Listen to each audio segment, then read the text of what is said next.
धन्यवाद sir, Tejpal sir. अ, इसी continuation में समय को भी देखते हुए, और ये तो बहुत ही मतलब इंटरेक्टिव हो रहा है तो बहुत अच्छी बात है, पर समय को भी ध्यान में रखना हमें। मैं रिक्वेस्ट करूंगा डॉक्टर तेजपाल से कि वो इस एक्सपर्ट डिस्कशन और विचार को कंटिन्यू करें और स्टेज को धारण करें। डॉक्टर तेजपाल।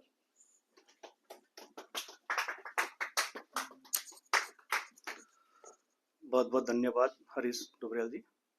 सबसे पहले तो आज के इस कार्यक्रम में यहाँ पर जितने भी लोग उपस्थित हैं उनका मैं तहे दिल से मतलब आभारी भी हूँ और धन्यवाद भी देता हूँ, क्योंकि आज आप लोग अगर यहाँ पर जुड़े हो तो कहीं ना कहीं आप अपनी जो हमारी पहाड़ी संस्कृति है उससे प्रेम करते हो। आज जो ये माल्टा महोत्सव है या सिट्रस फ्रूट्स को हम जो ब्रांडिंग की बात कर रहे हैं वो इसलिए कर रहे हैं ताकि हम अपने स्थानीय उत्पाद को एक पहचान दिला सकें, क्योंकि सिट्रस ग्रुप जो है ये एक फल नहीं, एक प्रकार से हमारी संस्कृति की धरोहर है, हमारी सांस्कृतिक विरासत है, और इसको कहीं ना कहीं हमें संजोए रखने की जरूरत है। अभी मैठाणी जी ने भी बात करी, आज काश्तकार कहीं ना कहीं निराश और हताश हो रहा है और खेती से धीरे धीरे वो क्या है विमुखता आ रही है। उसका कारण क्या है? सबसे पहले तो हमें कारण जानने की जरूरत है, तभी हम उसका निवारण कर सकते हैं।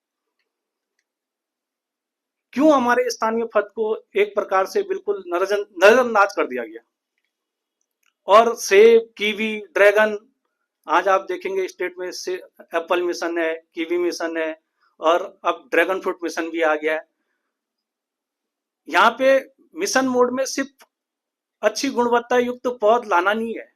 अगर आप सेब और कीवी की बात करेंगे तो वहां पर एक बहुत बड़ा गेम है।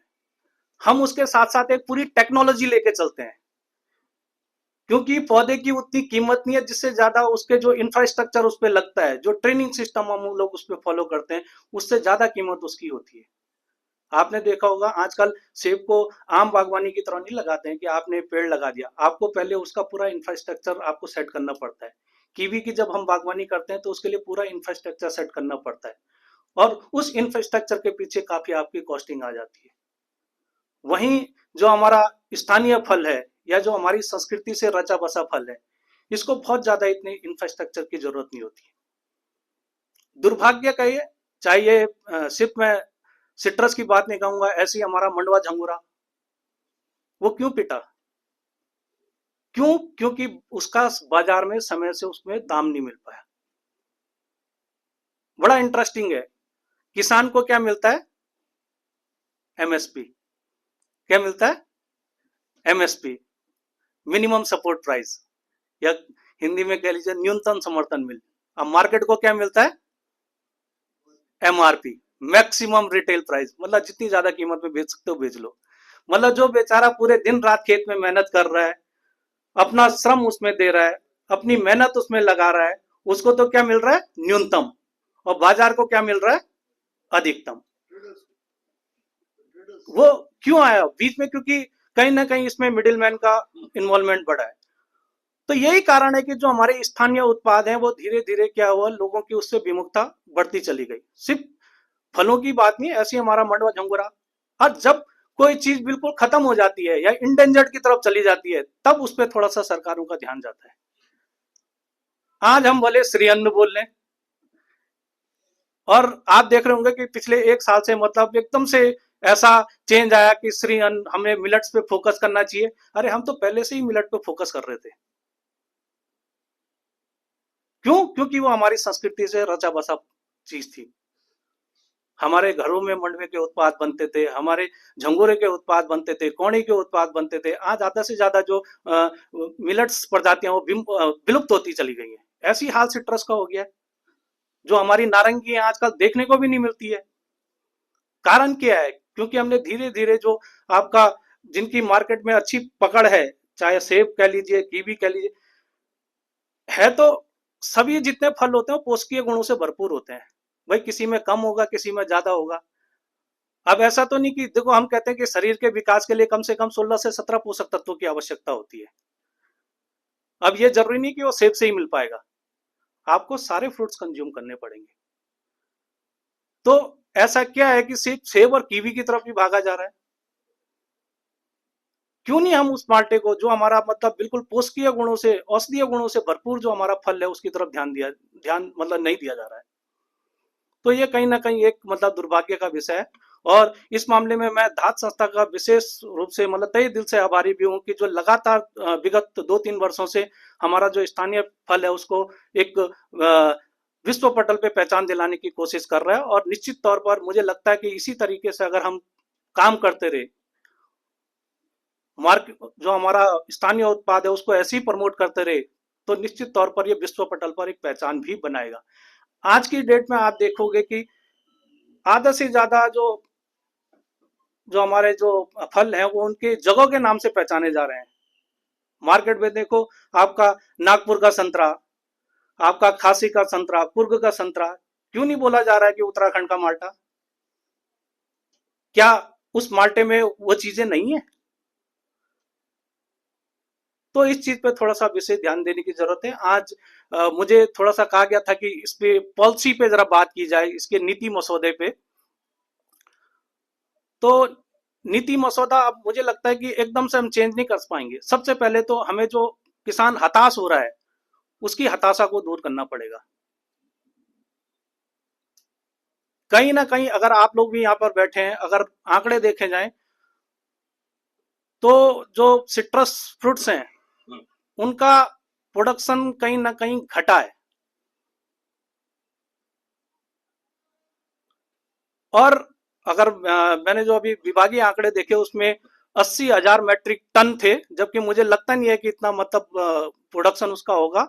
ज्यादा से ज्यादा मुझे लग रहा है कि आपका 35 से 40 मैट्रिक टन जो उत्तराखंड में इसकी उत्पादकता होगी।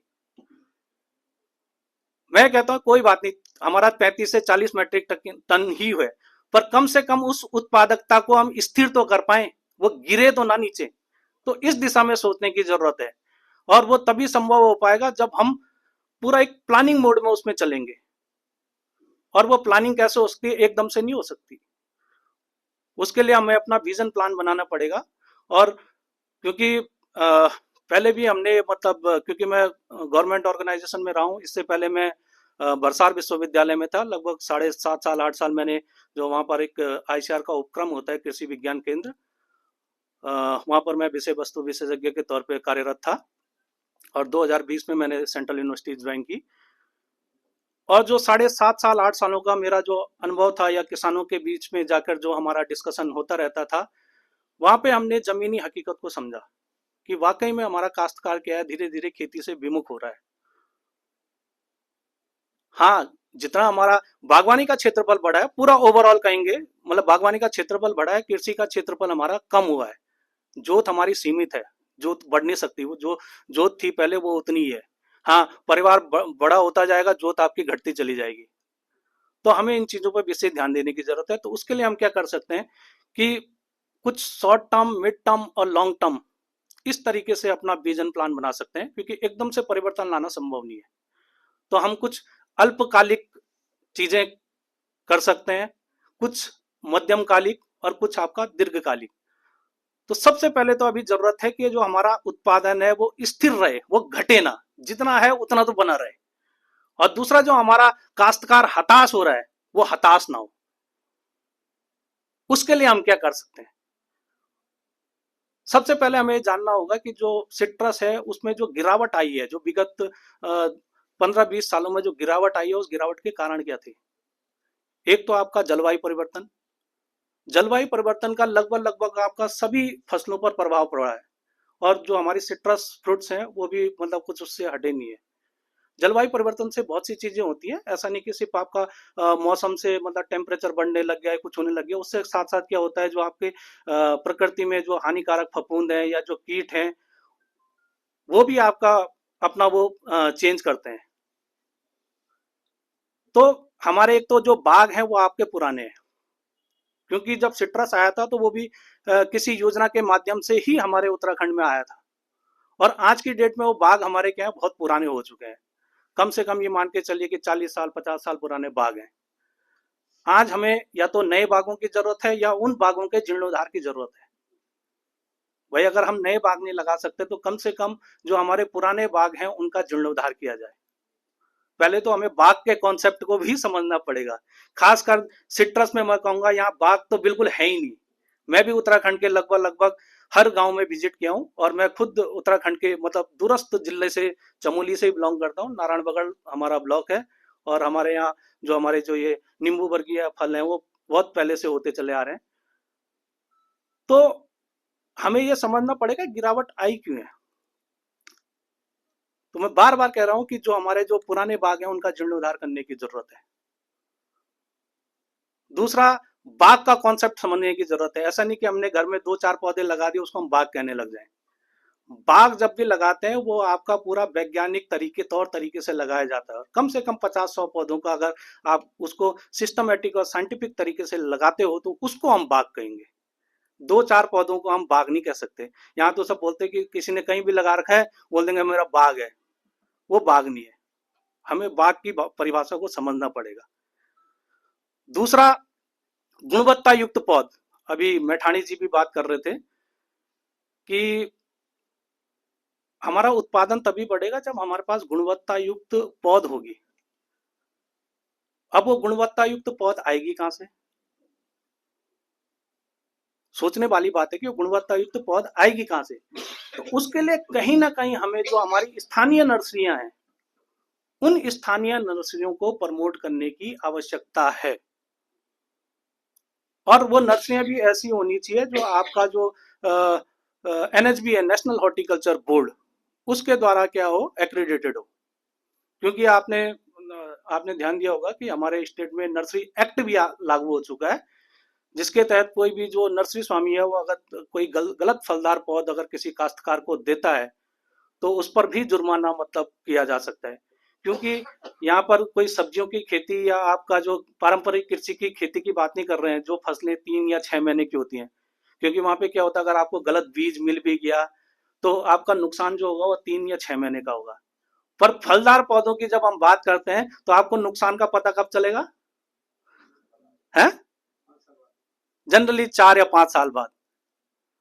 और वही हुआ भी अभी, जब वो पिछले साल काफी हाईलाइट भी रहा कि रुद्रप्रयाग में एक जो काश्तकार है मानवेंद्र जी, उनका उन्होंने कहा कि भाई सरकार ने जो हमें पौध दिया वो नींबू की पौध बोल के दिया और वो आपका जंभीरी निकल आया। तो ऐसी चूक हुई कहां से?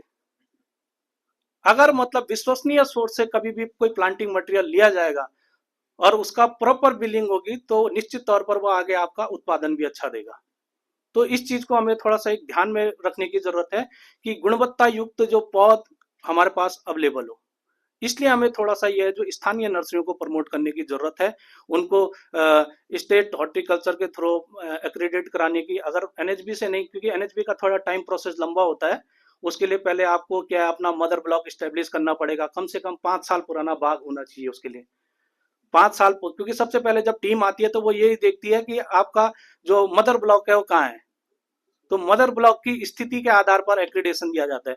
तो कम से कम 5 साल पुराना बाग होना चाहिए तब जाके। तो इसलिए उसको फिलहाल जैसे हम डिस्ट्रिक्ट हॉर्टिकल्चर डिपार्टमेंट या स्टेट हॉर्टिकल्चर डिपार्टमेंट के थ्रू भी एक्रीडेट करा सकते हैं शॉर्ट टर्म के लिए। बाद में जैसे ही अगर स्टेब्लिश हो जाता है तो उसको फिर आपका नेशनल हॉर्टिकल्चर बोर्ड के माध्यम से आप क्या कर सकते हैं, एक्रीडेट कर सकते हैं। और बहुत आसान है आपके लिए भी। अगर आपको कोई नया बाग लगाना हो अपने क्षेत्र में तो आप कुछ मत करिए, गूगल सब चलाते हैं, उसमें www.nhb.gov.in डालिए, ठीक है। वहां पे फाइंड स्टार नर्सरीज करके आता है, वहां पे स्टेट सेलेक्ट करिए, जिला सेलेक्ट करिए, क्रॉप डालिए। हो सकता है आपके पड़ोस में ही आपको NHB की एक्रीडेटेड नर्सरी दिखाई दे। वो इसलिए कह रहा हूं मैं क्योंकि NHB की जो नर्सरियां होती है उनका जो एक्रीडेशन प्रोसेस होता है वो थोड़ा सा हार्ड होता है। उसके लिए प्रॉपर आपका टीम आती है जिसमें आपके एक्सपर्ट भी होते हैं और वो पूरा विजिट करते हैं और उसके बाद ही एक्रीडेशन दिया जाता है। और उसमें रेटिंग भी होती है आपका 1 स्टार, 2 स्टार, 3 स्टार, और मेरे को लगता है कि 4 स्टार से ज्यादा तो अभी है नहीं। पूरे ऑल ओवर इंडिया में सिर्फ NRC सिट्रस जो है उनके पास, क्योंकि उनके पास high quality tissue culture laboratory, green house, seed net house और जो प्रोपगेशन की जो एडवांस टेक्निक्स हैं, तो इस आधार पर उनको मतलब हाईटेक नर्सरी और 4 स्टार नर्सरी का दर्जा मिला हुआ है। तो इस तरीके से आप लोग मतलब क्या कर सकते हो, विश्वसनीय सोर्स यही है। दूसरा, अगर एनएचबी से नहीं ले पाते हैं तो राज्य में जो आपका स्टेट एग्रीकल्चर यूनिवर्सिटीज हैं, वहां से भी आप क्या कर सकते हो, जो आपका गुणवत्ता युक्त पौध ले सकते हो। तीसरा, आईसीआर के उपक्रम, जैसे हमारे प्रदेश में विवेकानंद पर्वतीय कृषि अनुसंधान परिषद है, या आपका CSWCRTI है, या आपका एनबीपीजीआर भवाली है। एनबीपीजीआर भवाली के पास भी काफी कलेक्शन है। भले उनके पास तो जनरली क्या होता है, रिसर्च पर्पज के लिए या आपका कंजर्व करने के पर्पज से वो बेसिकली रखते हैं। तो वहां से भी आप लोग क्या कर सकते हो, अच्छी गुणवत्ता का क्या पौध ले सकते हो। अब बात आती है, ये तो रही आपका शॉर्ट टर्म प्लानिंग की। अब बात आती है mid term planning. Mid term planning में हम क्या कर सकते हैं कि जो हमारे एक तो मार्केटिंग पे प्राइम फोकस होना चाहिए हमारा, क्योंकि अभी सर ने भी बताया, डबराल जी ने, कि मार्केटिंग को हम बार बार वहां भूल जा रहे हैं। तुड़ाई उपरांत प्रबंधन, ये मान के चलिए कि उत्पादन भी हो जाता है एक हद तक, उसके बाद भी आपका 30 से 40% जो लॉसेज है वो आपका क्या होता है, होते हैं पोस्ट हार्वेस्ट के बाद हो जाते हैं। अगर उसको इमीडिएट मार्केट नहीं मिल पाता, या हम प्रॉपरली उसको स्टोर नहीं कर पाते, या कहीं ट्रांसपोर्टेशन का इश्यू आ जाता है, या और बाजार को क्या चाहिए, आपका क्वालिटी चाहिए। और हमारे उत्तराखंड में थोड़ा सा दिक्कत आती है कि हमारे काश्तकारों को इतनी जागरूकता नहीं है। वो सारे उत्पाद को एक जैसे ही इकट्ठा कर लेते हैं, प्रॉपर तरीके से उसको भंडारित नहीं करते, प्रॉपर तरीके से उसको पैक नहीं करते, प्रॉपर तरीके से उसको ग्रेडिंग नहीं करते। अगर आप बाजार की जब बात करोगे तो बाजार में वही चीज बिकती है जो आपका दिखने में अच्छी होती है। उसके लिए आपका साइज भी मैटर करता है और आपका टेस्ट भी मैटर करता है। और मैं बड़ा सरप्राइज हूं कि हमारे यहाँ जो लोग माल्टा तोड़ना शुरू करते हैं नवंबर से तोड़ना शुरू कर देते हैं, जबकि नवंबर में उसमें टीएसएस आता ही नहीं है। अगर आप टीएसएस जो मिठास होती है बेसिकली, उसमें टोटल सॉल्युबल सॉलिड्स हो गए, तो मिठास से आप अंदाजा लगा सकते हो। तो जनरली क्या होता है कि रंग बदला, काश्तकार यह सोचता है कि भाई अगर इसको ज्यादा रखूंगा मैं तो बंदर खा जाएंगे, लंगूर खा जाएंगे। उस चक्कर में क्या करता हूँ, फटाफट तोड़ता है और अपना बाजार में उतार देता है। तो उसका दाम कहां से मिलेगा? सिर्फ रंग बदलने से ही हम ये नहीं कह सकते कि ये आपका कंजप्शन के लिए तैयार हो गया है। कहीं ना कहीं उसमें मिठास भी होनी चाहिए। और जब आपका जो टीएसएस है वो 12% से ऊपर, अगर अच्छी क्वालिटी का, तो 15% तक भी, 15 डिग्री ब्रिक्स तक भी जा सकते हैं। और आमतौर पर जो देखा जा रहा है, जो हमारा आ रहा है पहाड़ों से, उसका जो टीएसएस है वो आपका 8, 9 या 9, 10 के आसपास है। यहाँ पर रावत जी भी बैठे हुए हैं, और वो क्योंकि वो भी प्रोसेसिंग पे काम करते हैं, वो भी इस चीज को महसूस करते होंगे कि ये दिक्कतें काश्तकार के साथ आ रही है। क्योंकि वो टीएसएस, भले हो सकता है भाई आप टीएसएस चेक करने के लिए आपके पास इंस्ट्रूमेंट नहीं है, पर जीप तो हमारी है ना, हम जीप से भी टेस्ट कर सकते हैं कि भाई इसमें मिठास है या नहीं है। ये तो बहुत सिंपल सा है। दूसरा, साइज। साइज पे भी आप जब भी तुड़ाई करो तो उसको प्रॉपर ग्रेडिंग करो अच्छे से। क्रेट्स में, अब क्रेट्स तो अवेलेबल नहीं रहती है आजकल। देख मतलब पिछले, मैं तो श्रीनगर सेंटर में रहता हूँ, तो आधा से ज्यादा जो माल्टा उत्पाद है वो आपका रुद्रप्रयाग, चमोली वगैरह से आता है। तो डेली टैक्सी की छतों में 2-2, 4-4 कट्टे देहरादून ऋषिकेश आते ही रहते हैं। ऐसा नहीं है, उत्पाद है हमारे यहाँ, पर क्वालिटी उत्पाद है या नहीं है ये गारंटी नहीं। अभी जैसे माल्टा महोत्सव मनाया भी गया था, तो थोड़ा सा उसमें एक जो मैं चाहता, अगर मेरा जो अपना प्रोस्पेक्ट देखें, तो मैं चाहता था कि थोड़ा सा एक एग्जीबिशन भी होना चाहिए था, ताकि हमें पता चल सके कि भाई कि कौन सी जगह का, कौन सी जिले का, कौन सी जगह का जो उत्पाद है वो अच्छा है। तभी तो चलता, जब उसको एग्जीबिशन फॉर्म में लगाते, काश्तकार वहां पे रहते, और उसका बकायदा जो एक पैनल बन के उसका जो उसको चेक करता, टेस्ट करता। हमने पौड़ी में किया, पौड़ी में भले करा मतलब, तो हमें थोड़ा सा पता चल पाया कि नहीं, काश्तकार वाकई में कुछ कर भी रहे हैं। दूसरा, जो एक गिरावट का कारण ये भी है कि जो हम पोषक तत्व प्रबंधन पे बिल्कुल ध्यान नहीं दे रहे हैं। पोषक तत्व प्रबंधन मतलब कि आपके जो पौधा है उसको किस, क्या खुराक चाहिए।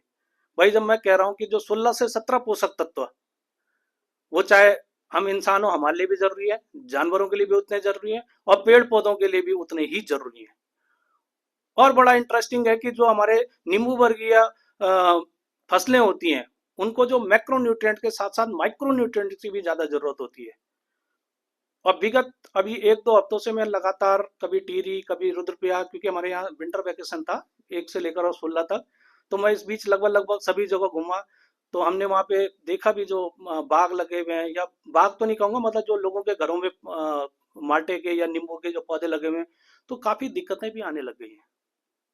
कारण क्या है, लोग ध्यान नहीं दे रहे हैं, बिल्कुल नजरअंदाज कर दिया उन्होंने, सबका फोकस एप्पल पे, कीवी पे या दूसरे फ्रूट्स की तरफ लोग भाग रहे हैं।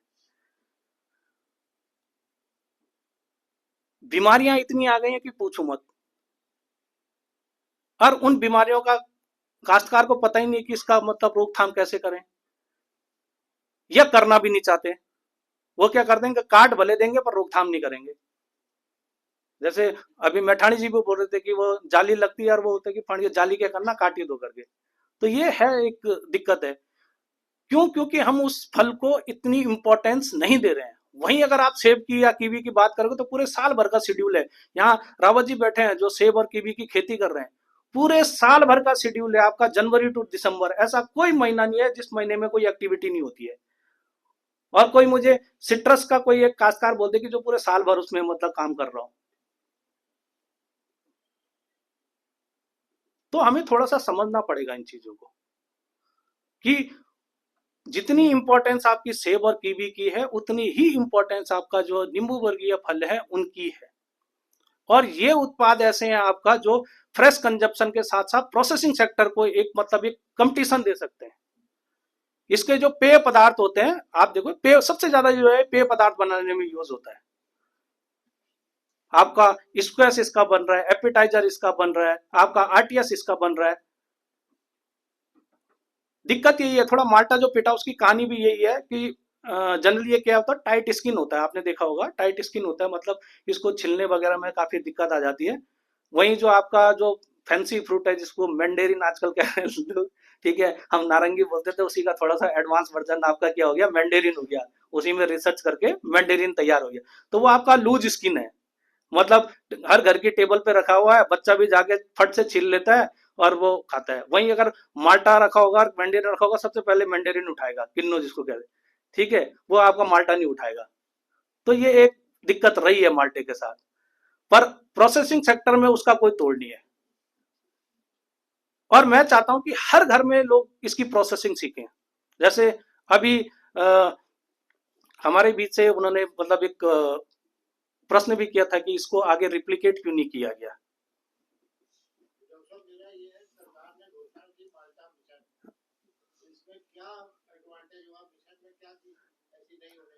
अभी तो सरकार ने सिर्फ घोषणा करी है, अभी तो इसको इम्प्लीमेंट करने में कितना टाइम लगेगा ये कोई नहीं जानता।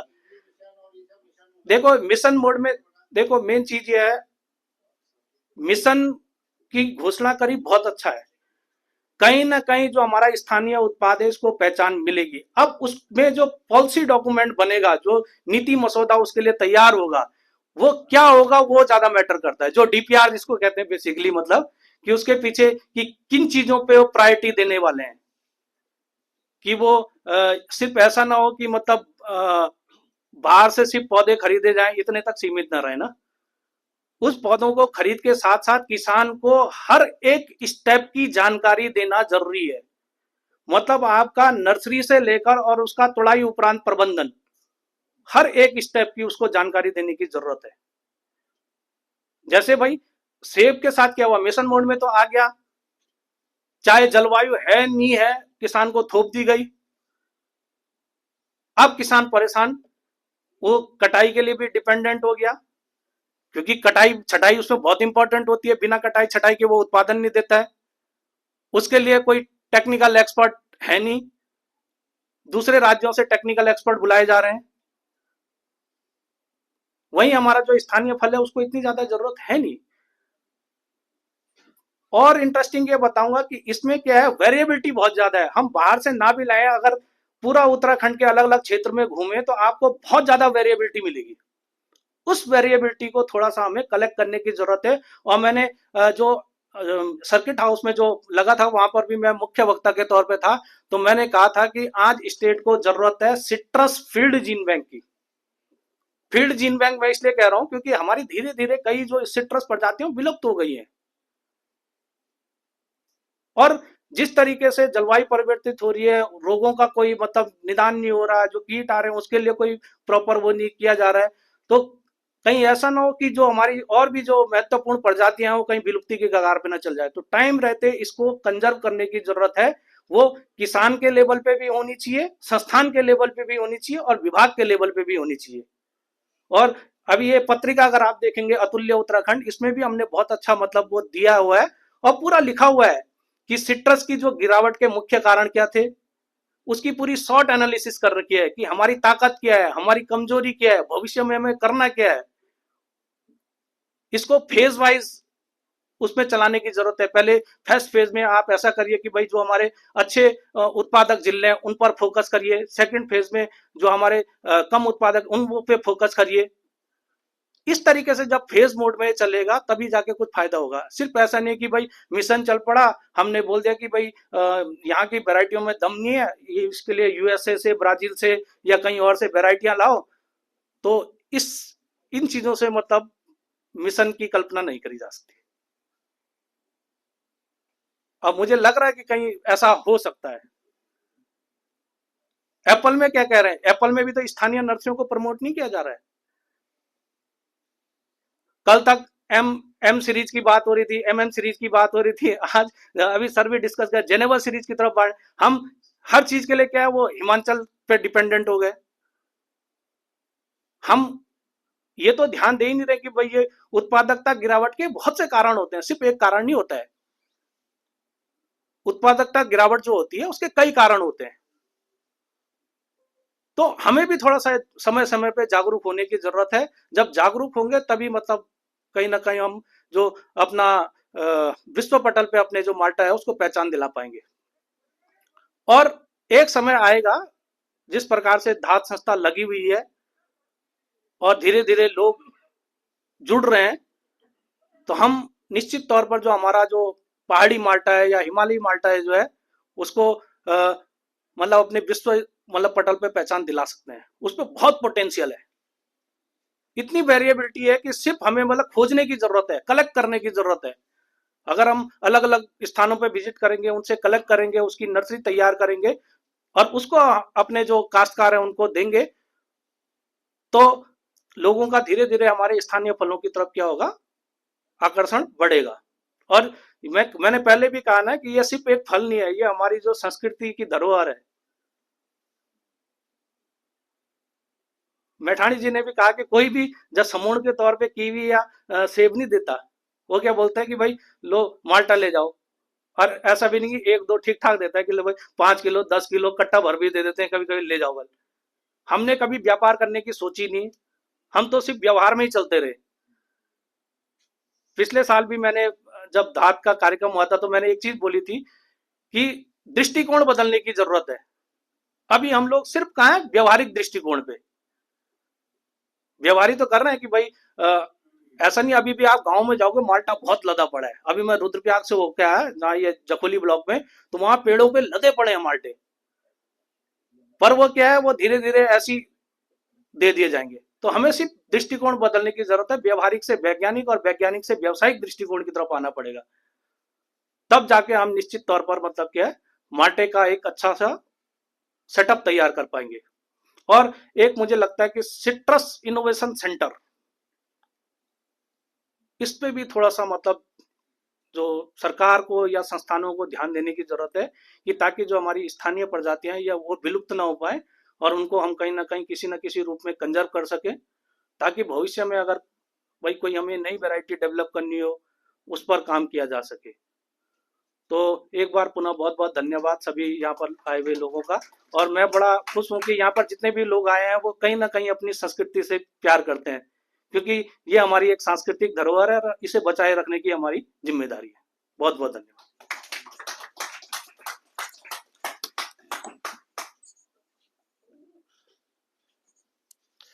धन्यवाद सर। आपका जो रिच टेक्निकल नॉलेज एक्सपीरियंस आपने शेयर किया और present challenges as well as जो फ्यूचर आउटलुक या जो स्ट्रेटजी होनी चाहिए उसके बारे में भी बताया, और पॉलिसी मैटर के ऊपर भी आगे जो आपकी मदद ली जाएगी। धन्यवाद उसके लिए। समय बहुत ही इंटरेक्शन बढ़ता जा रहा है।